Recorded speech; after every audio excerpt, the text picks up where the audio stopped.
Hello, I'm Silva, and today I'll be presenting on the films of P. Ramlee, which is Filem-filem P. Ramlee. My choice of title was due to the fact that the golden era of Malay cinema has been dubbed Filem-filem P. Ramlee. Such was the legend of P. Ramlee among Malays at the time, all the way until now, which begs the question of whether P. Ramlee was truly the saviour of Malay cinema and the pioneer of the golden era, or is he simply overrated as a filmmaker? Everyone is singing his praises, yet maybe he's not actually that great. We'll be debating this in the presentation. Next slide. To put my presentation into context, it can be said that P. Ramlee's career in film spans across three periods. Number one, the films that he acted in as an actor. Number two, the films that he was a director of and also which he acted in. And number three, lastly, the decline of his career, the films made at Merdeka's studio in KL. So the second period is the peak of his career, and we'll be focusing on that today. Next, I'll be sharing a clip of Senemang Bujang Lapok, the three bachelors as actors. Next slide. In this film, P. Ramlee and his friends actually act out parodies of reality. The bachelors in the film, their names are similar to the actors' names in real life. So the reality and the film itself, the storyline is kind of blurred. It's sort of autobiographical because P. Ramlee actually films his films in this way. His friends kind of improvise their lines, and then P. Ramlee kind of finds it very funny, and then he laughs until he cannot direct anymore. And this is somewhat reflected in the films when the three bachelors actually go for a screen test. Okay, so in the clip, judge for yourself whether P. Ramlee's films are comedy or slapstick. Like, the jokes are very lame. You notice the exaggerated gestures of the main actors, which is a feature of comedy. And one of the jokes is, "I'm a king." What king? King Kong. Yeah, P. Ramlee says it. So is it slapstick or comedy? Now we play the clip. Sampai hati kanda nak mancung Dinda. Sampai hati kanda. Sampai hati? Kau juga sampai hati membuat aku begitu. Bukankah kau tahu kesukaan aku ialah belacan? Kenapa kau masak sayur asam tak mau campur belacan? Sekarang aku akan pancung leher kau. Apa punya laki ni? Pasal belacan saja pun kau nak pancung dia ke? Apa sih? Engkau sememang manusia durjana. Sanggup kau menggunakan kekerasan terhadap wanita. Baik kau minta maaf kepada dia. Minta maaf? Engkau tak minta maaf, lebam biji mata kau. Ini apa ni? Gila ke? Sanggup kau mengatakan aku gila? Apa dah? Kau tengok aku lawa tak? Jangan bising dah. Kau tengah belajar dialog lah. Berapa banyak bomba lagi nanti bomba. Jangan mengaku. I say, Ramlee, bukan melawan aku ni. I say. Ramlee. Ya. Siapa kau? Aku King. King apa? King Kong. King Kong, kepala otak kau. Aku tengah belajar dialog, kau orang bising, ha? Okay, next, to remember that P. Ramlee was a Malaysian, and all the films that he produced during the golden era were produced in Singapore. So can his films be considered Malaysian national cinema or Malay cinema? And is this even an issue? Does your nationality define what cinema your films belong to? Or maybe we should consider which cinema it can be considered by actually looking at the content of the films and maybe P. Ramlee's influences when he made the films. And also don't forget that Malaysia and Singapore were considered the same country at the time. So I feel that even though P. Ramlee is a Malaysian and the films were made in Singapore, I would say that, it's the federation overall, Malaysia and Singapore. Okay, next slide. Next, characteristics of P. Ramlee's films. There actually is nationalistic propaganda present in his films. For example, in one scene, the woman and the man's house burned down, and then the man said, "Oh no, all our money was in the house and it burned down." Then the woman said, "Don't worry, I saved all our money in the bank," which is sort of like the government trying to encourage the people to save their money in the bank instead of keeping it in their house. Propaganda.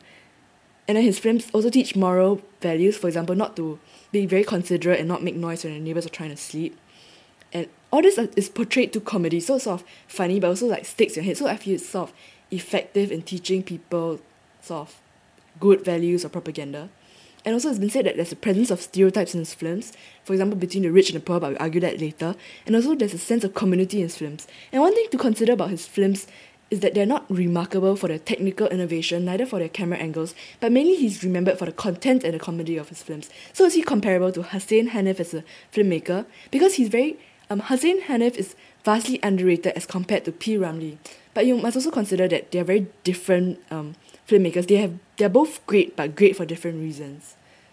But generally I would feel that P. Ramlee is not so much of a filmmaker as Hussein Hanif. P. Ramlee is more of an entertainer. Next, to examine the motivation of P. Ramlee, most of his films were comedy because Shaw Brother actually penalizes him for not finishing his films on schedule. He'll be fined $1,000 off his pay if he goes one day over out of $30,000 per film that he gets. His pay is minus $1,000. So that's like $1,000 for every day out of 30 days. And then comedy was also the genre that he most enjoyed acting and directing in, and P. Ramlee sought to portray Malay culture in his films. Next slide. Indeed, there's a reflection of Malay culture in his films because the films before, he was acting in these, and then they were the work of Indian directors. So when he got his own chance to be a director, he sort of portrayed the Malay community in his films because previously the Indian directors were portraying the Indian community in their films. For example, in Semara Padi, you see the people working in the rice fields as a community, and this is a reflection of the Malay culture working together as a community in kampung life. However, it's also been said that P. Ramlee portrays the rich as being very suspicious, but portrays the poor as being very hardworking and being biased towards the poor, and I'll argue this in the next slide. Yet I found that he does actually condemn the poor when deserved. For example, the foster father in Bujang Lapok, he was a very hateful person, and he used his daughter for sexual services to get money out of it. But he also admits the charitable nature of the rich. He acknowledges that they have done good things and that they do not forget their roots even when they become rich. Like, for example, in Alibaba Bujang Lapok.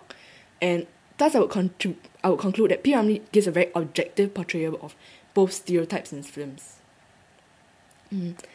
Next slide. The popularity of P. Ramlee is evident in the fact that he's a legendary name known in all Malay households, and his films are still played on Suria. And the appeal of his films actually extends to all races at the time. For example, his music had Hindi influences, and his charisma as an actor and his talent as an actor, singer, comedian, songwriter, filmmaker, but is this an exaggeration his all-rounded talent? Okay, we'll deal with this in the next slide. To account for his popularity, I believe that he's popular because the features of his films were his catchy songs that he wrote and composed and sang.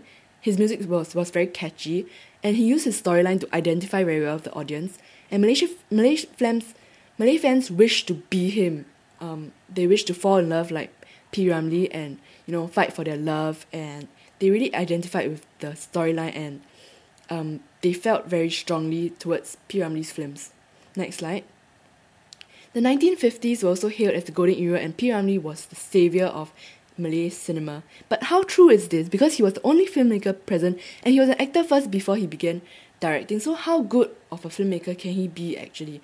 And it's obvious from his films that their main purpose is for entertainment. And also Shaw Brothers contributed in his success. Remember that in the last period of his filmmaking career, he was very much hindered by the fact of his lack of resources in Merdeka Studios. So is he actually just a famous actor or a truly great filmmaker? I believe that the truth lies somewhere between the two. Okay, next slide. Okay, so in conclusion, I believe that his main purpose was entertainment. The warmth of his films definitely gave him a special place in people's hearts. We cannot judge him as a filmmaker because he never set out to be an expert filmmaker, but simply to make films that he enjoyed, that others also enjoyed. Okay, next slide. And in conclusion, do bear in mind these questions. And in spite of such doubts, it's undeniable that P. Ramlee made a very significant contribution to the golden era of Malay cinema. Okay, so lastly, my bibliography. Okay, thank you.